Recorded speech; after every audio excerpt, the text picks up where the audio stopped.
Welcome to Better PR by PRSA Sierra Nevada, a podcast about how to perform better public relations.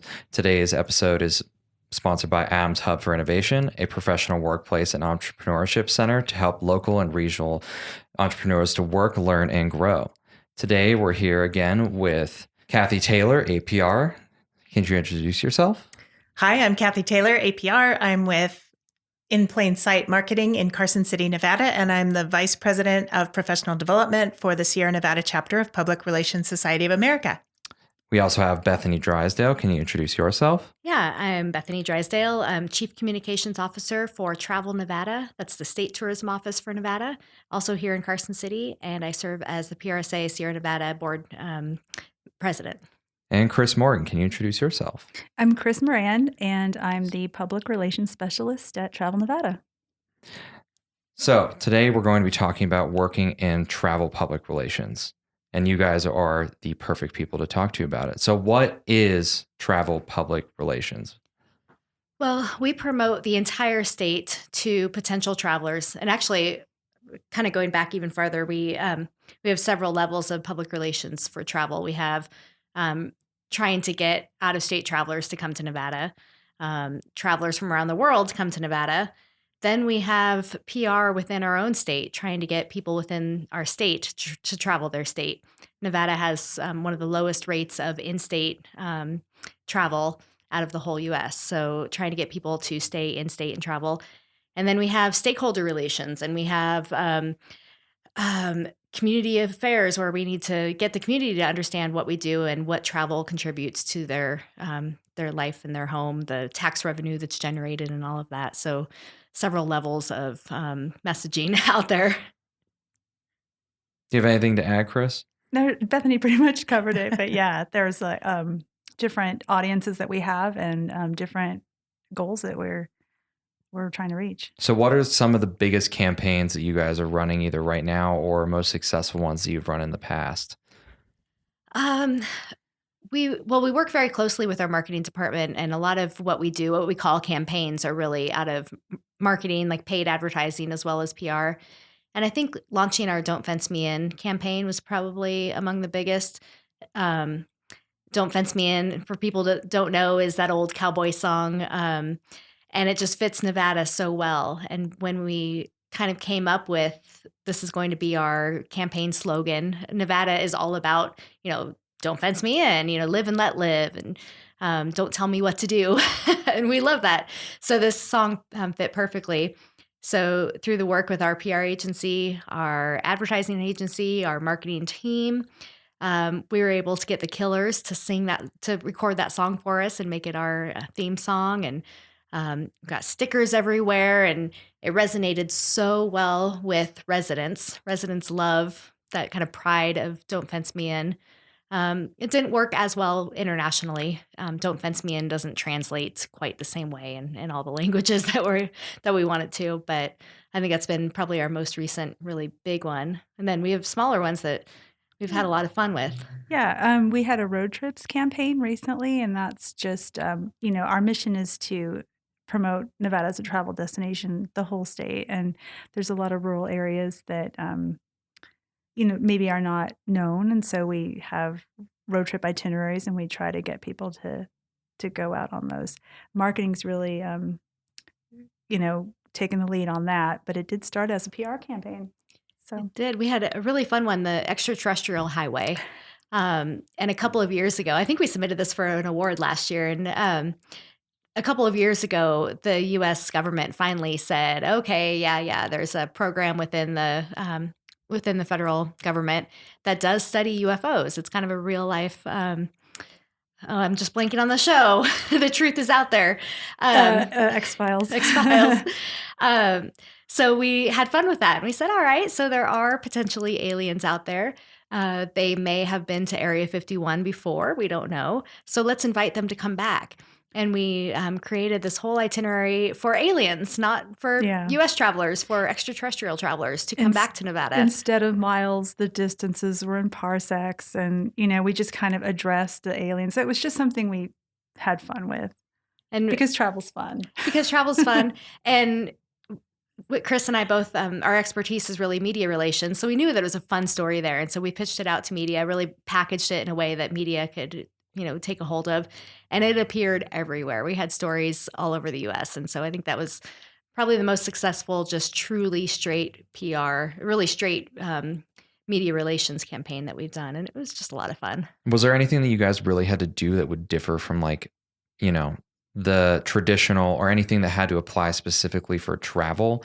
Like what are the kind of difficulties that your guys' specific realm of PR faces?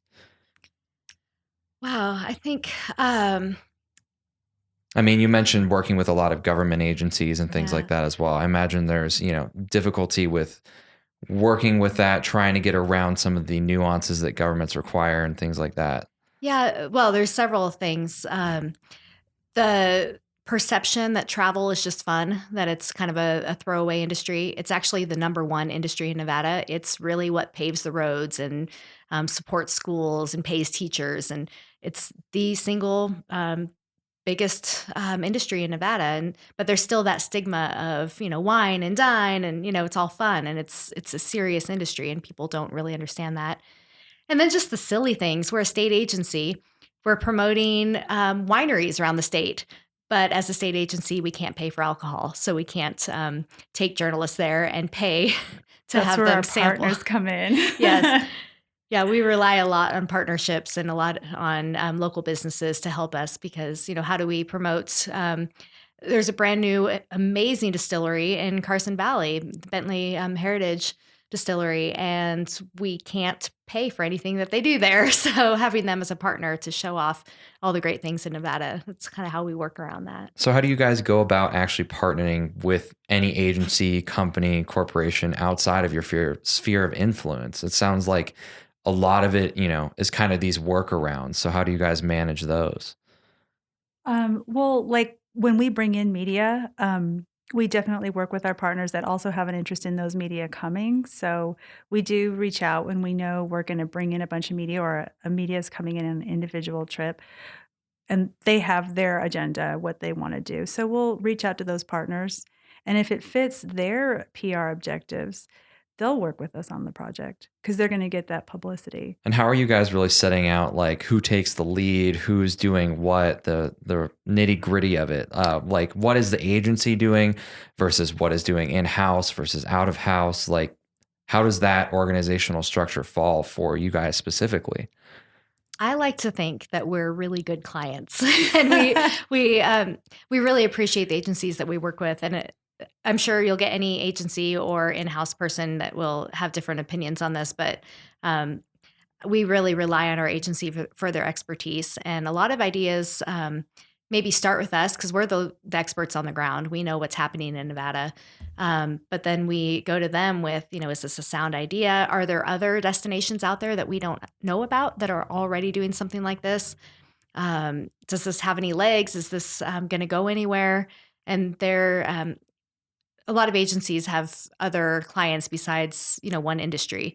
So relying on an agency that might have pharmaceutical clients or, just other industries as clients, they have a wider breadth of knowledge of what's out there in, kind of the ether of what people are talking about and what's floating around on social. We're kind of hyper-focused on travel, and that's not always useful. Do you think that could be an advantage in different situations, though? Just like kind of getting your legs under you, because working in many different fields, like you can be going from like working with pet stores to working with, wineries or anything else like that. How does it kind of advantage you guys to be working in one industry and really, having the ability to hyper focus on something? Is it more of a detriment or can it be an advantage too? Both. I think both, but that's the point of having a really great agency too. You get the best of both worlds. We're hyper-focused and we get the advantage of really the expertise in travel, hopefully the expertise in travel PR. But then with your agency, you get a wider breadth of knowledge as well. So it's the best of both worlds. So what are some things that you like really got to discover by being so focused on one industry that you would feel like, I would have never discovered this if I hadn't been able to really see just one industry? Ooh. I think I've learned so much about the states. I worked at the Reno Gazette-Journal for years, for like almost 2 decades, and I had never heard of like Belmont or, some of these small ghost towns. I've learned so much about the state, and I've had to, because you have to know your product that you're promoting. So just learning the state. Also learning, Bethany referenced earlier, the importance of tourism to the state. Although I worked in media, I had no idea almost 30% of the jobs in the state are related to tourism. It's almost like 12% of our gross domestic product of the state.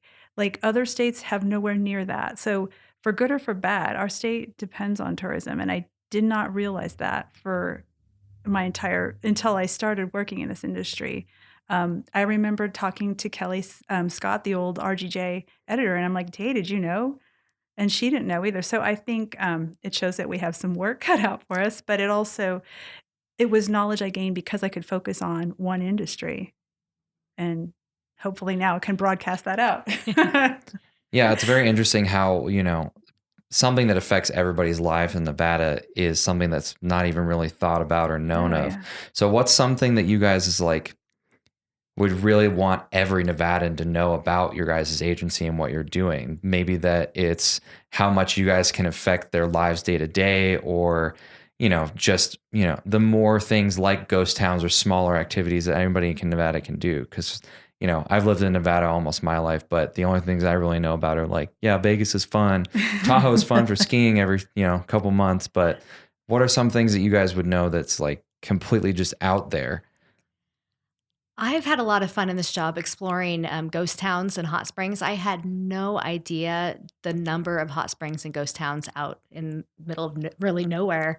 That's been a lot of fun to discover. And bringing it back to the business point, because I think this is really important. People think, you have a state agency that is promoting tourism. So what? Las Vegas already does that. Reno already does that. Why does this matter? But if you go into a town like Pioche, where there's like, I don't know, maybe 100 people who live there, bringing in an extra 10 people, spending a couple $100 over a weekend matters to them. It doesn't sound like a lot. A couple hundred people in Vegas is nothing. That's a drop in the bucket.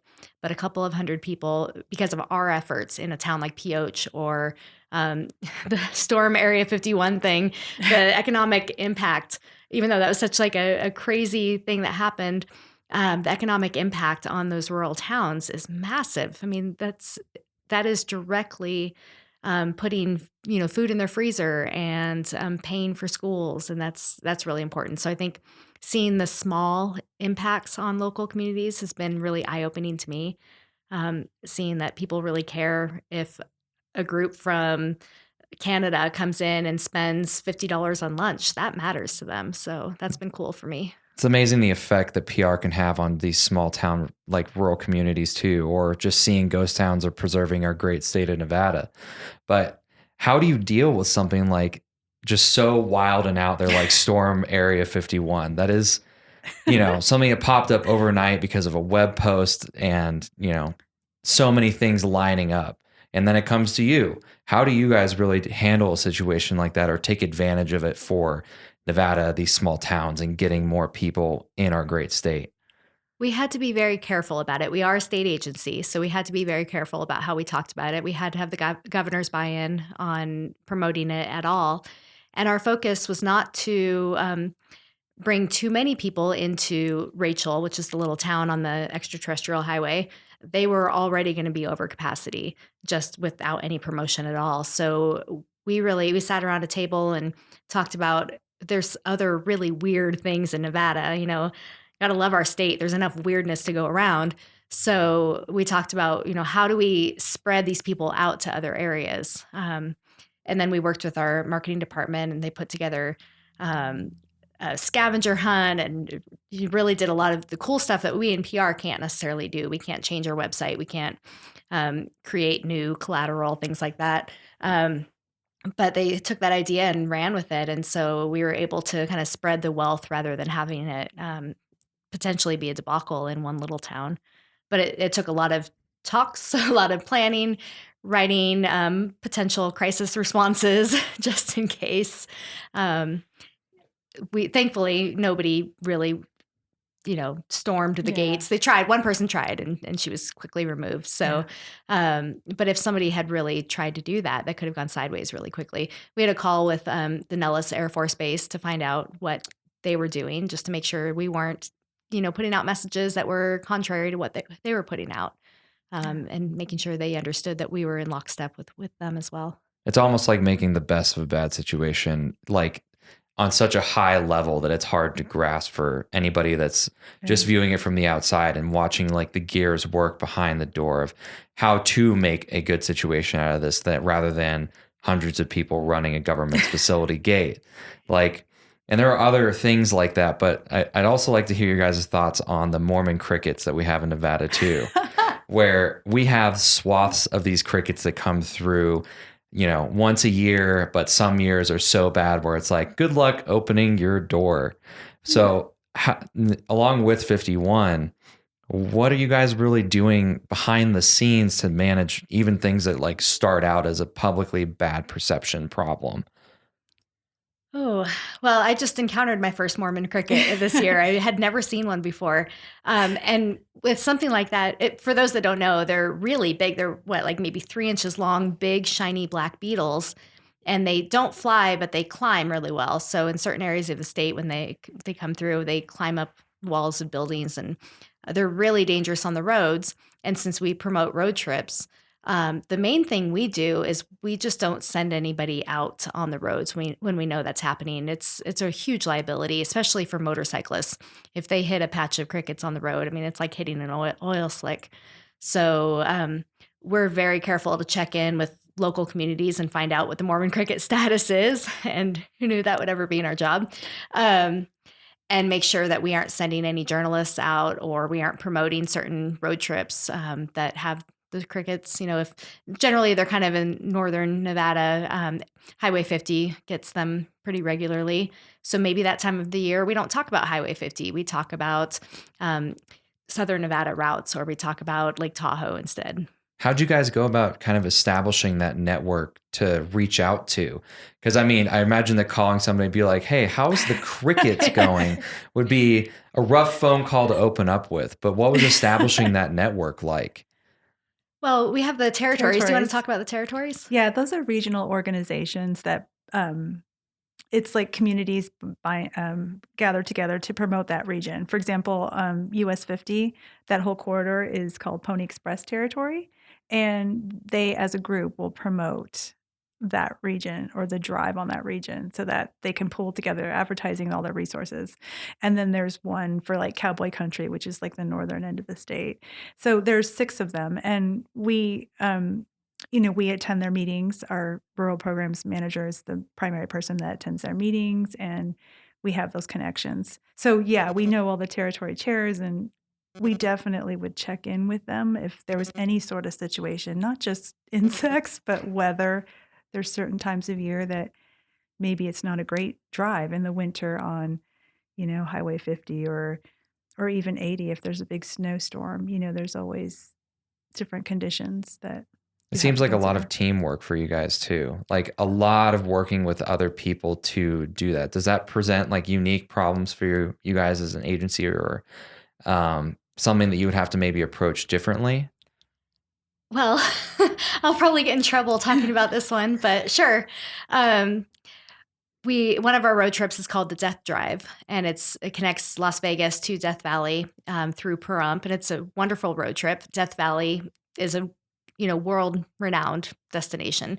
We don't really have to promote that, but we wanted to get people to stop along the way. They're already doing that trip, but they're just driving straight to Death Valley and back again from Vegas. So we coined the name Death Drive, and we linked things together along the route. The locals hate it. They absolutely hate the name Death Drive.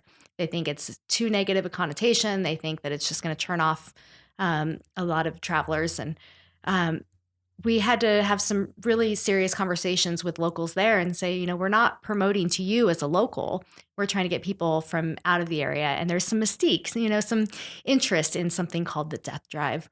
We did learn that death is truly a big turnoff to certain cultures, certain international cultures. And so we don't promote that route in all areas of the world. or at least not by that name. But, it takes a lot of trust among, us trusting our local partners that they know what's going on the ground in their town. And they have to trust us too, that we know what we're doing, and that Death Drive is something that will attract, certain travelers that will want to stop in Pahrump and visit Coffinwood, a coffin. What is he, like a boutique coffin maker? It's but coffin things, everything coffin. Yeah, jewelry, all sorts of things. Yeah. So it takes a lot of trust, and that's built up over time of attending meetings and reaching out to them and taking their advice as well. They say, we have this new thing in town. Can you help us promote it? And we do that because it's a two-way street. It's almost like taking advantage of this new generation of influencers and getting smaller and smaller marketing teams together.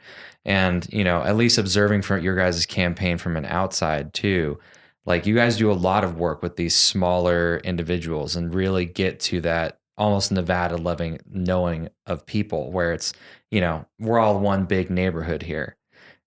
Is there anything else that you guys can go in detail upon working with these like influencers, smaller shops and things like that?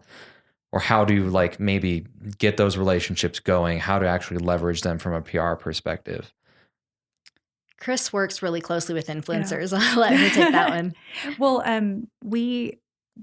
influencers a lot of times will approach us, and we do have a vetting process because we are looking for people with this, audience that is going to enjoy a road trip, that so we have to vet them for, their audience and where they're coming from. And we usually go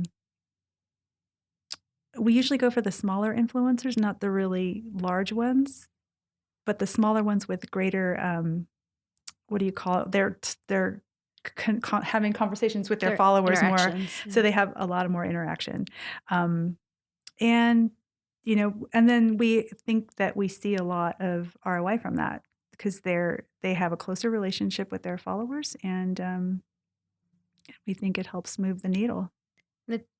It's been interesting looking at influencers as kind of another type of media. And, we all love the New York Times placement. We all love having something on the cover of the travel section in the LA Times. But is that actually going to get somebody to book a trip to Nevada? Or is it seeing some stunning landscapes on Instagram and seeing that somebody or somebody you respect has actually done that trip and is raving about it? I mean, that's why they're called influencers, because they really have that influence. And so, we're having to have conversations with a lot of our partners about there is value in this Instagram photo, and it actually might create more bookings than this wonderful, New York Times story. I mean, just data shows that when travel decisions are made on mobile, much more than they have been. That's an increasing factor. So just in the 8 years I've been at Travel Nevada, we have started hosting influencers at least as much as, if not more than, traditional media. Can you speak a little bit to the ethical side of working with influencers, paid versus non-paid, those kinds of things that might pop up? Sure. Yeah. If we pay an influencer, they have to put on their post very high up that this is either paid or it's an ad or a sponsorship. There has to be that disclaimer, and that's on them to do it, but it's on us too. And so to make sure that they do that, we do have an agreement written that we sign on both ends, the influencer and us, saying what we expect from them, both conduct as well as posts and content that they create. It's interesting, though, we're having this conversation with the unpaid as well. An unpaid influencer, we're just covering the cost of their trip, but there's value in that. So should they be disclaiming that?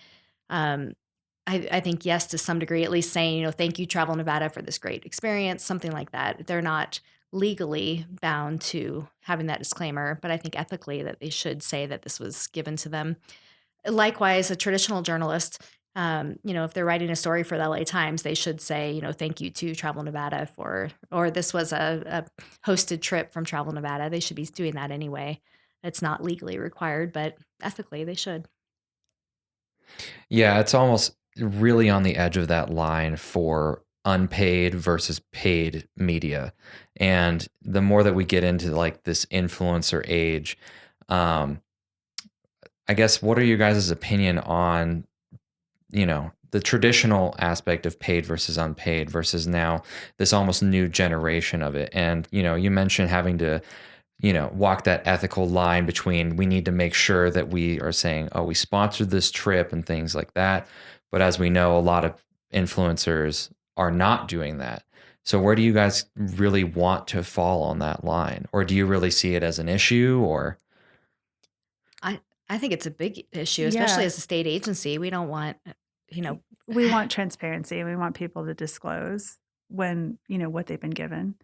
But yeah, it's the Wild West. I mean, I mentioned that, we now host more influencers than we have in the past, but we've just learned more things like ethical issues that come up that you didn't know about until they came up. For example, many influencers also their travel, but a lot of times their lifestyle. So they're also partnering with other brands like clothing brands, watches. And I never until recently realized that you have to like kind of lay out when is it okay for them to promote their other stuff. They can't promote it on our trip, just all the weird, all kinds of issues come up. And I think they will continue to come up because I think it's still sort of new, this whole influencer um, market. how do you guys like to sit down and really work through those issues? Like, I've noticed that with a lot of PR agencies, we oftentimes come up with ethical problems with something that we're doing for a client or something that a client wants to move forward with or something along those lines. And it's fascinating how each individual agency sits down and really figures out what is the ethical line here. So maybe taking this as an example, what did you guys do to establish these guidelines that you want to as an agency? How to deal with influencers, paid, unpaid, or sponsorship?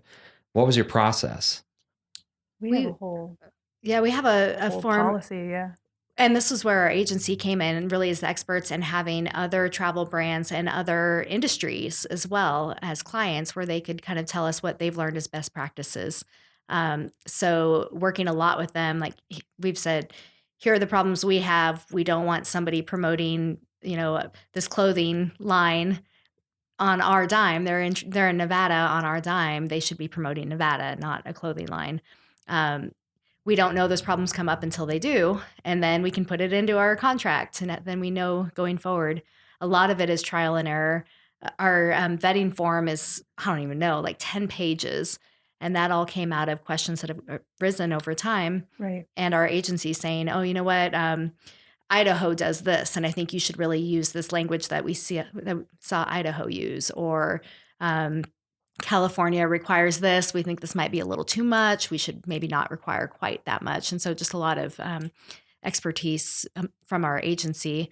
And then talking about what we want. And I'm kind of a big advocate for, we're paying the money for them to be here. We should get what we want. So, putting in our contract that we want certain hashtags and that we expect them to behave a certain way. And there's a blacklist for traditional media. There's, I'm sure, a growing blacklist of influencers too, that, these people were not professional or they didn't produce what they said they would, and they won't be hosted again. And that's kind of, I think, the best we've come up with. Just, if we make a mistake, well, we won't make it twice, but it is such the Wild We West learn. that we are making mistakes, but yeah, we won't make them again. Yeah, it's interesting how you guys approach this as like they have a product, not just hiring them as a person. And, working with traditional journalists, I'm sure it's a lot easier to figure out the line of their product and what they are giving you. But how would you guys compare and contrast working with them versus traditional media or a journalist where that line is already set in stone by decades of history with working with media? So where would you really compare the two, or are they even comparable to working with? They're similar. They're just, I think their needs are different, and what we're going to get is different. I mean, and just even the channels they have are so different. We hosted a group of influencers recently in September, and almost everyone's on Instagram, but some are on TikTok, some have blogs. So it's just kind of getting that what provide them with special links so that we can track like how much traffic they're driving back to our website. but they're driving it from different places. I mean, it's the Wild West. We're learning so much, and I guess the line between that and the traditional journalists is it's kind of set. Like, they're going to produce a story for the publication that they said they were going to write for, or they're not, but they said they were going to write, and they might be able to place some other stories, but it just seems like, it's just so wide open. It seems like to me, I don't know. Well, and traditional journalists, they're writing for their audience. They're writing for, like, we know what the San Francisco Chronicle, I shouldn't use that because they just got rid of their travel section, but we know what the LA Times audience is. And we know that journalists writing for the LA Times, that they're going to write for that audience. We know they have an editor who is going to make sure that things are true and accurate and same thing. But influencers, they're their own writer, they're their own editor, they're their own publisher. Every audience is different. So every influencer we host has a different audience. So it is a lot more specific. I think, like Chris said, they have different needs. An influencer needs the sunrise shot. A traditional journalist is not going to get up at 5:30 a.m. to get a great photo. They want to do the experiences. The influencers want the great visuals. And so we've had to learn to build in a lot more time when they're here. And we've learned not to put traditional. It's hard to put traditional and social media on the same, because no one wants to get up at 5 a.m. unless you're going to take that photo, and do 3 wardrobe changes. Right. For the wardrobe change part. That's a part of social media. So it sounds like, their day-to-day is going to be very different than any journalists or, PR person, because I've noticed with working with influencers, they have to wear a lot of hats throughout the day. Oh, yeah. And working with them definitely raises, our skill level as practitioners of PR, where now we have to manage and do all these people. Does that kind of affect your guys' day-to-day, or could you walk me through maybe a new day-to-day as formerly in Travel Nevada, where you didn't have to work in this Wild West versus, today and nowadays where, dealing with 24/7 news cycle, trying to deal with every influencer and managing all these different, got a lot of pots on the stove. So what's the day-to-day for you guys like? Well, I'm more of the technician. I'm not the management level, but so most of my day-to-day is dealing with media. And if I've got a trip coming up,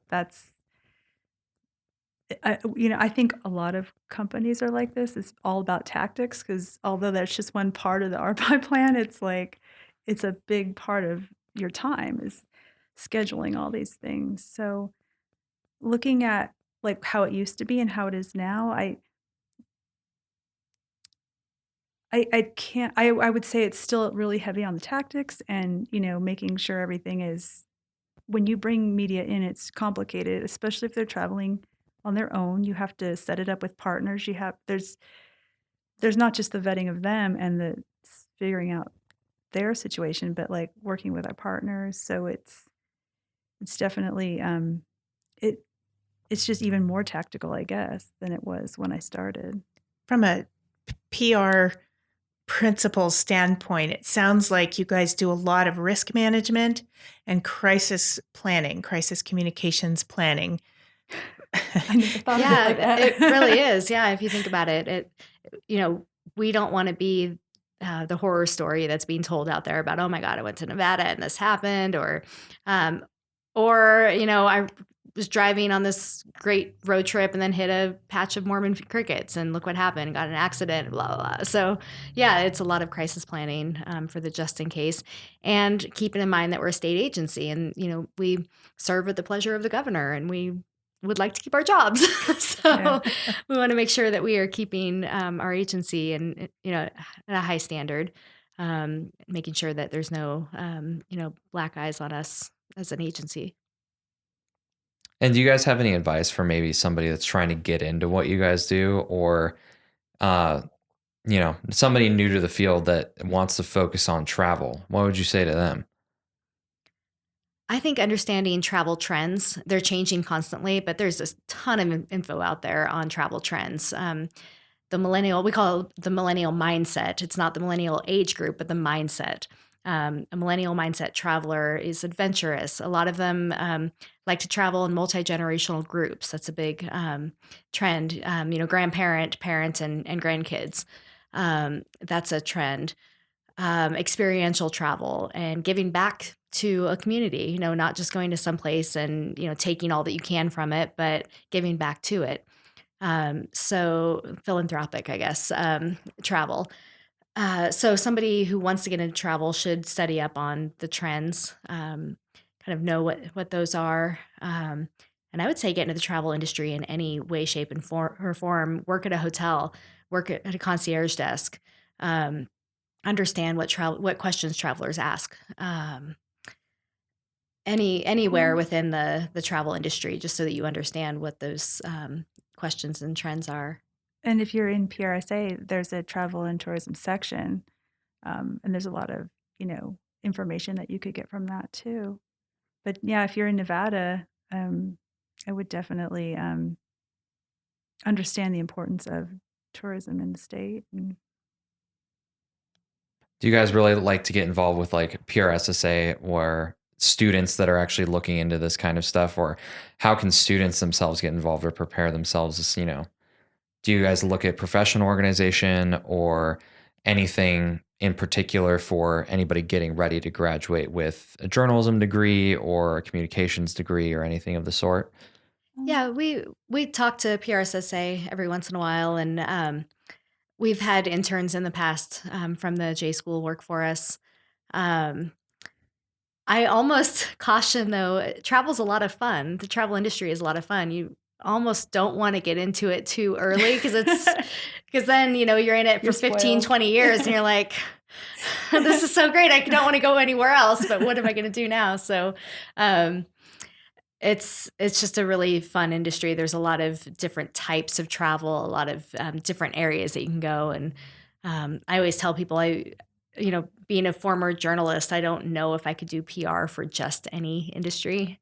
I mean, love the people who can, talk about or talk for NDOT or Health and Human Services or something. They've got a certain level of patience that I think I probably don't have. And so travel is just a really fun industry. It's an encouraging industry. Everybody's happy when they're traveling. Everybody, wants to see the world. So it's a very encouraging, uplifting industry. And then travel PR, there's a lot of crisis communications and management and prevention, but for the most part, it's an uplifting PR industry. Awesome. Can you guys give us a plug where people can actually find you at? People should go to travelnevada.com, follow us on Instagram at Travel Nevada. What do you think, Chris? Where are the other places that Yeah, influencers we also have especially? Facebook, yeah, and we have a Twitter. It's all Travel Nevada for the consumer facing. Our industry facing one is NV Tourism. So Awesome. Well, thank everybody for listening to Better PR by PRSA Sierra Nevada. Again, today's episode is sponsored by Adams Hub for Innovation, a professional workplace and entrepreneurship center to help local and regional entrepreneurs to work, learn, and grow. Everybody have a good one.